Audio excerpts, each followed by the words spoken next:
یہ بات عرض کر رہا تھا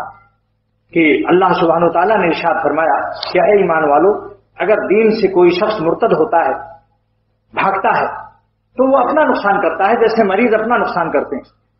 اگر مریض دوا نہ کھائیں اور ڈاکٹر سے بائیکاٹ کر دیں، بھئی سب ڈاکٹروں کو مارو گولی، ہم نہیں کسی سے علاج کراتے، تو کیا ہوگا ان مریضوں کا حال؟ یہ مریض ایڑیاں رگڑ رگڑ کے مر جائیں گے۔ اللہ فرماتے ہیں جو لوگ اسلام سے مرتد ہوتے ہیں، دین اسلام سے، تو وہ اپنا نقصان کرتے ہیں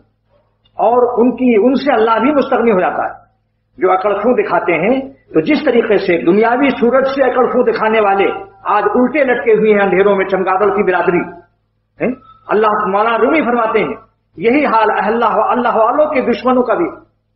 یہی حال جو دین کی قطب الارشاد اور دین کو اللہ کی محبت سکھانے والے، ان سے جو لوگ حسد اور بغض رکھتے ہیں، ان کو بھی گمراہی کے اندھیروں میں الٹا لٹکا دیا جاتا ہے اور منہ سے ہٹتے بھی ہیں۔ یعنی غیبت، برائیاں اور اہل اللہ پر طعن و تشنیع بھی ہوتا ہے، وہ پیخانے سے کم تھوڑی ہے۔ چمگادڑ بھی منہ سے ہٹتا ہے، منہ ہی سے کھاتا ہے، منہ ہی سے ہٹتا ہے۔